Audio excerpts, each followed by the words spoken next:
ici aujourd'hui on fait de la biologie humaine. C'est le même type d'activité en fait. C'est un des grands sujets. C'est de faire comprendre que c'est exactement un travail. Et que, qui plus est, en médecine vétérinaire, on est beaucoup plus habitué comme humaine aux épidémies. Parce que les animaux en élevage sont rassemblés, et donc ça fait partie de la vie courante de l'élevage d'avoir à traiter des épidémies. D'ailleurs, il y avait des épisodes très nombreux, et il y en a encore à l'heure actuelle. Et les équipements des laboratoires de biologie animale sont généralement d'excellente qualité et plus performants que ceux de biologie humaine. Voilà. On va en reparler. Virologie, puis voir la partie amplification PCR. On va aller voir là où sont accueillis les échantillons, donc qui arrivent eux par l'extérieur. Nous on va traverser le service. Dans les autres services aussi.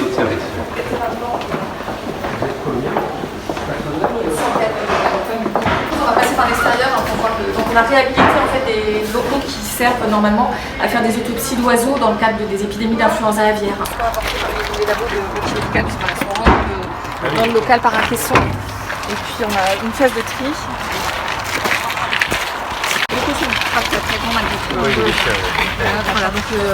Alors, rappelez-nous les étapes. Donc alors, la première alors c'est beaucoup une phase de tri parce qu'on a nous aucun nom de patient, hein, on reçoit un numéro de dossier de la part du laboratoire de biologie médicale. Donc effectivement il faut s'assurer que ça correspond bien à la liste reçue. Après on va donc débarrasser le virus de son enveloppe protéique pour accéder à son matériel, à l'ARN. Et donc ça se fait dans cet appareil là que vous voyez juste devant vous, là, qui a été acheté spécialement pour l'occasion. Donc avant on utilisait le petit brick avec une capacité de 15 extractions simultanées, alors que celui-ci peut en faire 92 en même temps. Quand nous avons été sollicités pour faire des tests virologiques, nous avons immédiatement décidé d'acheter le matériel et on l'a eu finalement assez vite. Oui, on y est arrivé en donc les agents sont protégés, hein, donc chaque écouvillon, chaque tube contenant l'écouvillon est décontaminé à l'extérieur avant d'être transféré à l'agent qui est sous le poste de sécurité microbiologique qui lui fait le prélèvement. Donc là il est plus exposé dans le sol du virus. Combien de tests Donc là aujourd'hui on est là ça a beaucoup ralenti, on est aux 150 tests quotidiens à peu près. Oui, voilà, on a été au plus fort. Au plus fort ça a été on a une capacité de 500 mais on a eu au plus fort 250-300. On a eu des semaines à 200 000 C'est un sujet qu'on peut qualifier de politique. Et qui est d'ailleurs national, hein, c'est pas purement local. C'est pourquoi utilise-t-on si peu les capacités de test des laboratoires existants, notamment des laboratoires départementaux. Et vous avez des réponses. Vous êtes vous-même très interrogatif sur cette partie. Quand je dis interrogatif, c'est pour être aimable. Ouais. C'est, je crois, la grande faiblesse du traitement de cette épidémie en France, en Bretagne aussi, et ailleurs, c'est de manière assez incompréhensible le trop faible recours au test au début et encore aujourd'hui. Pour moi, c'est absurde, c'est simplement absurde. Alors, on a beaucoup à dire parce que là, les échantillons qu'on reçoit, ce sont des gens qui présentent des symptômes, qui ont vu leur médecin. Le médecin a prescrit un test. Donc les gens sont donnés dans un laboratoire de biologie humaine ou à l'hôpital. Puis on nous envoie de l'hôpital, on ne nous envoie pas grand-chose. Et donc on teste. Les cas contacts, je ne sais pas combien il y en a, mais ça n'a pas l'air de tourner à très grande échelle. C'est quelques établissements. Il y a aussi on peut tester, par exemple, un EHPAD où le cas est apparu. Là, on teste de manière plus importante le personnel.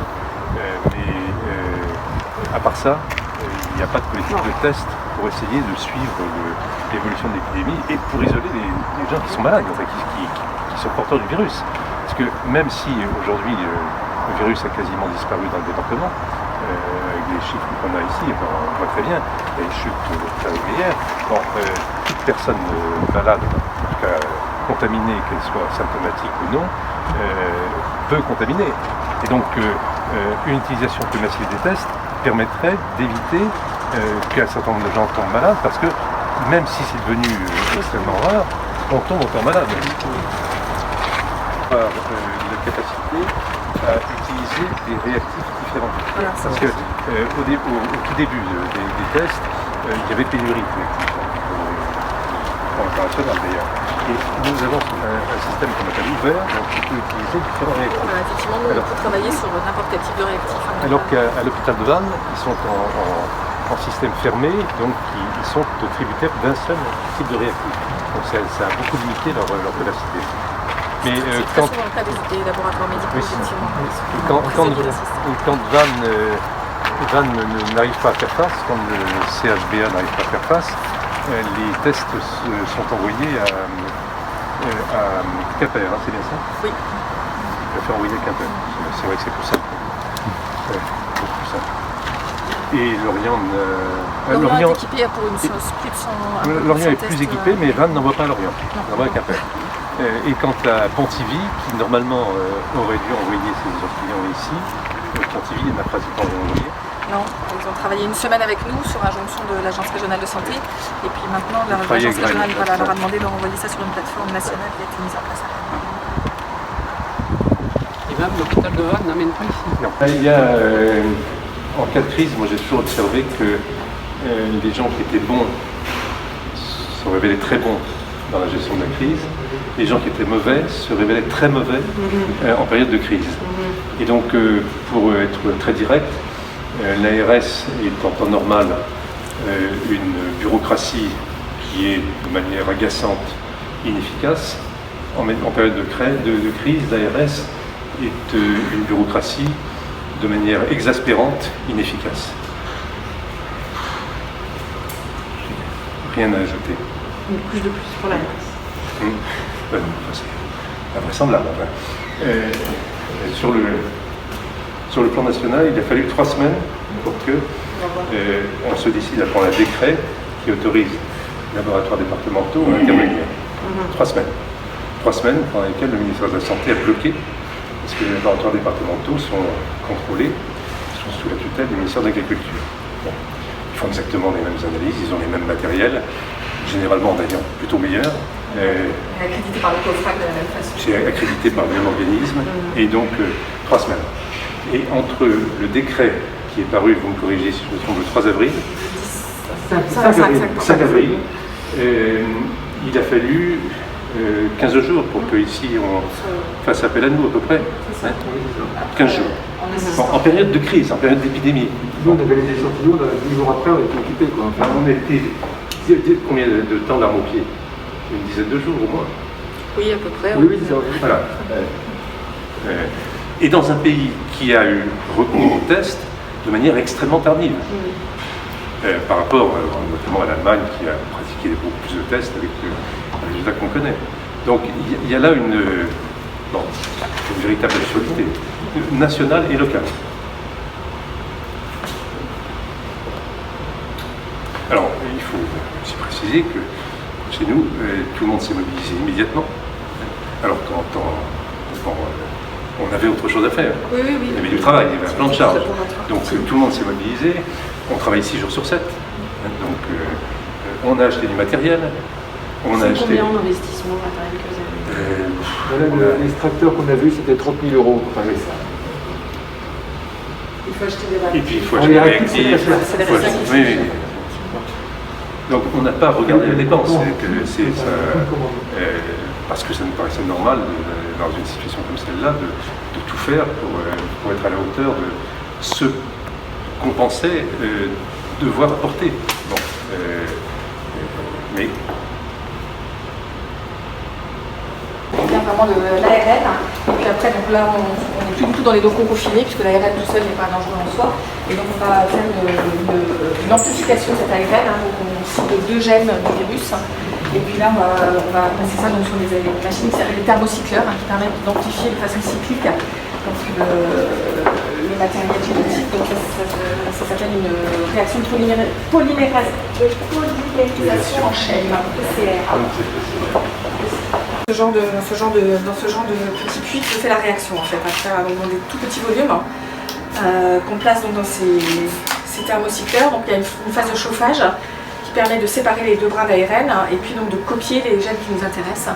Et on répète ça sur X cycles et on obtient donc une fluorescence par la suite. Donc on peut repérer la présence. Donc voilà, on peut repérer donc chaque échantillon en fait est dans un puits. Donc l'analyse d'amplification elle dure environ 2 heures.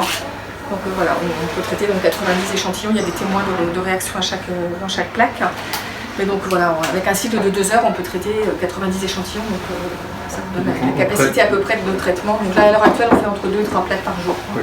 Et on traite dans un délai très rapide, en moins de 24 heures en général. Alors oui, voilà, généralement, donc, sauf accident d'analyse où il faut éventuellement reprendre parfois, mais donc effectivement les échantillons arrivent. C'est important bien sûr, parce que quand on détecte quelqu'un qui est malade, il vaut mieux qu'il le sache rapidement. Les échantillons arrivent soit en début de matinée, soit en début d'après-midi, et le résultat est donné à 20h ou 21h ou plus tard le soir. Oui. Le système de Est-ce que quelqu'un veut essayer? Le système de prélèvement, donc c'est pas nous. Les prélèvements sont faits par les laboratoires de biologie médicale.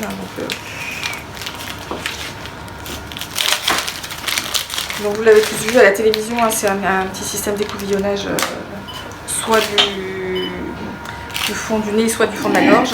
Et puis après, donc un milieu de transport qui permet de conserver les virus jusqu'à l'arrivée au laboratoire.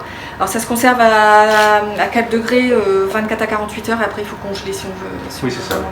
Parce qu'il y a une autre question qu'on peut poser, c'est que, bon, visiblement dans le Morbihan, l'épidémie est plus que calmée.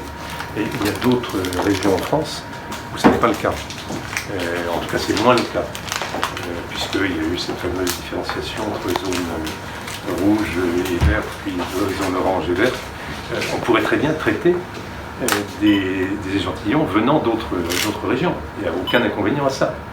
On a une capacité et bon, elle n'est pas mise à contribution, tout simplement. Moyennant une logistique efficace, effectivement. Ça s'organise, c'est pas très compliqué. Toute l'industrie pharmaceutique sait faire ça. Alors, quand on transporte des vaccins, on le fait en température contrôlée. C'est pas... Notre petit extracteur 15 postes, là, on a réussi à faire jusqu'à 150 échantillons, même 200 un samedi avec les petits, mais bon voilà, c'était quand même du non-stop toute la journée, ça a été un peu compliqué. Et on fait l'analyse aussi des neurovirus sur le coquillage. Oui, bien sûr. C'est de matériaux aussi. C'est une des spécialités du LDA, c'est de traiter les neurovirus, afin de repérer les neurovirus.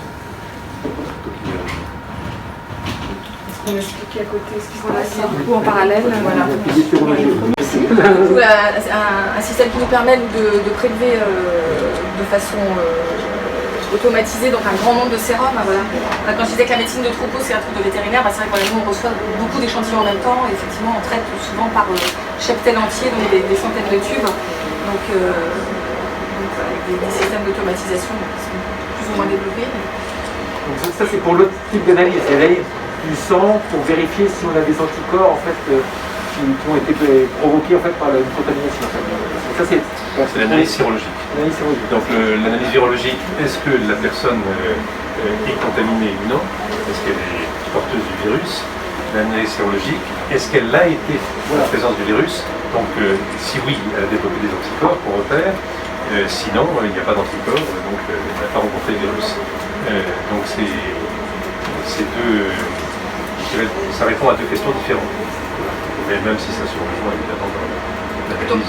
À l'heure actuelle, les laboratoires départementaux n'ont pas reçu l'autorisation de faire des analyses sérologiques. En fait, nous n'avons réalisé ces analyses sérologiques que dans le cadre d'une enquête mise en œuvre par le département du Morbihan. Donc, mais pas du tout dans le cadre d'une réponse patient. La seule analyse qu'on fait dans ce cadre-là, c'est l'analyse PCR. On a fait une étude scientifique, on n'a pas été de tourner vers les patients pour dire à quelqu'un qu'il est probablement immunisé parce qu'il a déjà rencontré le virus.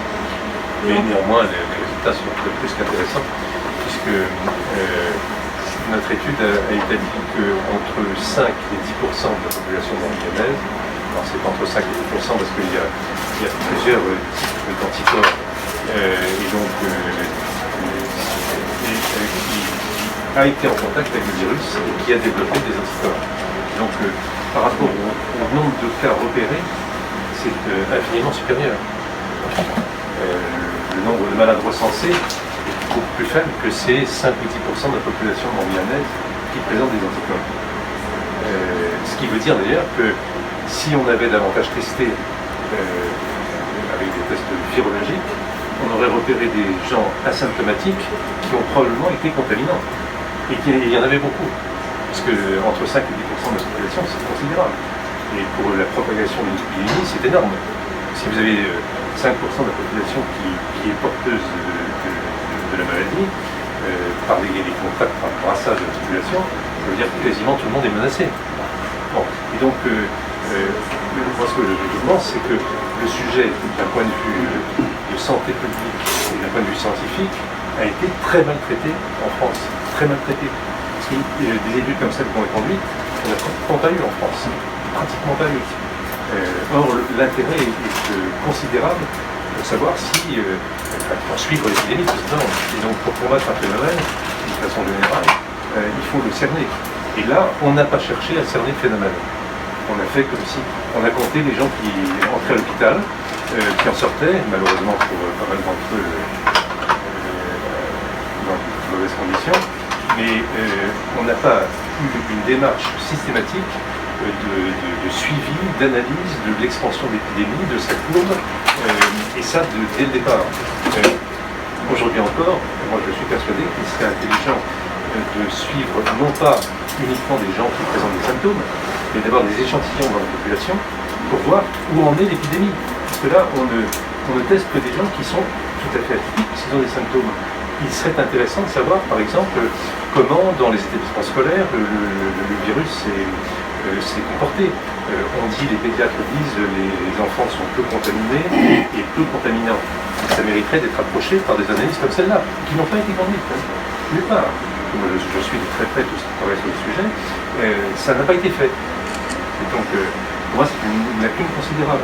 Et en visitant ce laboratoire, qui est équipé, qui a été et qui est extrêmement actif, on n'a pas utilisé les outils qui auraient permis de mieux cerner le développement et le comportement de l'épidémie et donc de mieux la combattre. Suivant ça depuis le début, puisqu'on a été alerté dès le dimanche soir 1er mars de mémoire, je constate à quel point on n'a pas su, et les autorités sanitaires en général, n'ont pas su réagir comme elles auraient dû le faire. Et ici, grâce au LDA, j'allais dire grâce au LDA, parce qu'on a cet outil-là, on a vu un certain nombre de lacunes, parce que l'outil qui aurait pu être extrêmement utile a été sous-utilisé. Il a eu un apport considérable, considérable, parce que dans toute la période qu'on vient de vivre, ça a été de loin le premier fournisseur de tests et de résultats du département, avec une capacité de 500 mobilisés à 250 par jour. C'est beaucoup plus que les 30 ou 40 de l'hôpital de Bâle et des quelques 130 de l'hôpital de Lorient. Donc on avait l'outil le plus performant, capable de répondre, capable d'aller plus loin, puisqu'on a porté ses capacités à 500. Donc on a bien vu, on a bien pu constater comment ces politiques étaient conduites.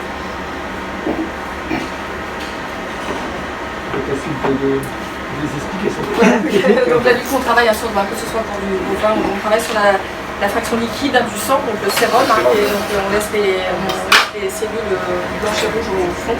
Et puis on va travailler donc, sur une méthode qu'on appelle ELISA. C'est un joli nom pour une méthode enzymatique qui permet d'obtenir donc après un résultat sur une plaque au format 96 avec une coloration quand c'est positif quand il y a des anticorps. On va regarder un exemple visuel pour la photo. On a quelques photos de l'étude séropeuple. Ça, c'est pas. Non, c'est animal. Ça, c'est animal. Oui, c'est animal. Voilà, ça, c'était les plaques de l'étude qui s'empilait, on a traité donc jusqu'à 20 plaques par réactif. Donc voilà, c'était des centaines de plaques, effectivement. Bon, mais c'est le même principe en fait de l'analyse. Donc c'est optique. Voilà, c'est optique avec une lecture par un lecteur de densité optique. C'est pas à l'œil. C'est pas l'œil humain qui décide si c'est positif ou négatif. Il y a un calcul derrière. Voilà. En peu de temps, ça a été un véritable exploit, parce que traiter 1500 sérums sur 5 kits en quelques jours. Les membres du conseil scientifique, donc qui sont pour la plupart des professeurs de médecine, ont été bluffés par les délais. C'est-à-dire qu'ils n'avaient jamais vu une étude de cette nature conduite aussi rapidement. Ils ne pouvaient pas imaginer que ça puisse se faire en 3 jours. C'est pas... Vraiment, enfin voilà, toute l'équipe là, elles ne disaient rien, mais elles ont été très efficaces. Et comme 10 personnes. Comme je le dis, on a vraiment été aidés aussi par beaucoup d'agents d'autres services de laboratoire qui sont venus spontanément étiqueter les tubes. Voilà, ça a été un travail collectif. Il faut d'abord sortir les échantillons, les identifier, il y a tout un travail préalable en fait, qui avait été fait le vendredi. Parce que là, il y avait un plan d'échantillonnage qui avait été conçu. On n'a pas pris comme ça au hasard des tubes. Il y avait un plan d'échantillonnage pour avoir une représentation homogène de la population avec des jeunes, des vieux, des femmes, des hommes. Voilà, donc il fallait se conformer à un plan d'échantillonnage, donc repérer les tubes et puis ensuite les traiter. Ça a été fait de manière extrêmement rigoureuse. Il va y avoir des analyses complémentaires. Alors on va probablement conduire une phase supplémentaire. Le plus probable, c'est là on a des résultats qui concernent, disons, le 1er mai, pour les premiers jours de mai, et on va essayer de faire la même chose pour les jours de juin. Pour voir un mois après s'il y a de manière significative plus de gens qui ont été en contact avec le virus. Donc là, ça a un véritable intérêt pour mesurer la vitesse de propagation de l'épidémie ou son arrêt. Ce qui est le plus probable, puisque quand on le corrèle aux tests virologiques qui sont très peu nombreux, il est assez probable que ça n'a pas beaucoup changé. Mais il y a plusieurs sujets, puisqu'il y a notamment le sujet des différentes immunoglobulines. Il y a des IgA, IgM et IgG, et il n'y a pas un accord des scientifiques, en tout cas il y a des questions sur le passage de certains anticorps à d'autres dans les échantillons sanguins des gens qui ont été contaminés. Donc il y a des questions scientifiques qui se posent sur l'évolution des immunoglobulines. Et en tout cas, globalement et statistiquement, il sera intéressant de savoir si les chiffres trouvés au 1er mai ont changé au 1er juin. Donc sur un échantillon aussi important Mais il faut que ce soit un échantillon. Oui, parce que là, on est d'un point de vue des statistiques, on est à peu près sur les mêmes techniques que les sondages. Pour que ce soit significatif, il faut un nombre suffisant. Sinon, vous pouvez tomber par hasard sur des gens qui ont été plus contaminés que d'autres ou moins contaminés. Donc il faut un nombre assez grand de gens répartis géographiquement, etc. Avec différents. Mais alors, il y a quand même quelques obstacles. Notamment que les laboratoires de biologie sont plus occupés qu'ils ne l'étaient il y a quelques semaines. Parce qu'il y a eu un arrêt, comme on le sait, des consultations, etc. Donc il y a eu moins d'analyses demandées par des médecins. Et là maintenant, il y a au contraire un effet de rattrapage. Parce que la technique originale qui a été utilisée, c'est d'utiliser des prélèvements déjà faits et conservés dans les laboratoires de biologie humaine. Puisqu'il y a des obligations réglementaires de conserver pour un certain nombre de pathologies, d'examens, etc., de conserver pendant plusieurs semaines, voire plusieurs mois, les échantillons. Et donc c'est là-dessus qu'on s'est fondé pour faire ce travail, sans avoir à faire des prélèvements sur des personnes qui acceptent de le faire.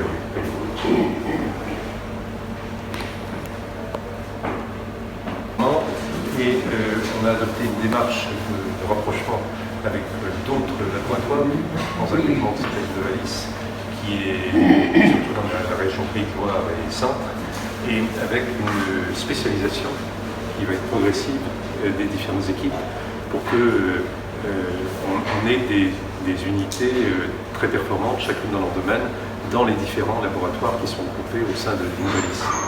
Et donc ici on a des points forts qui vont être renforcés, et puis pour d'autres on peut s'appuyer sur d'autres laboratoires. C'est une démarche qui a été initiée il y a maintenant 2 ans, 3 ans, parce qu'on est dans des domaines, comme vous voyez, où il y a beaucoup d'équipements. Et il faut une forte spécialisation des équipes pour être performant. Et c'est le parti pris qui a été choisi par le département pour notre laboratoire. C'est de travailler en consortium avec d'autres LDA pour être à la pointe dans les différentes branches des analyses qui sont conduites, qui sont très différentes entre les analyses sur les microbes et l'hydrologie, c'est pas tout à fait la même chose. Ou la chimie pour l'agroalimentaire, ce ne sont pas les mêmes sujets. Donc on a besoin de se spécialiser. Exemplaire, voilà. On a, à juste titre, beaucoup parlé des soignants, mais je propose que ce soir à 20h, on vous applaudisse.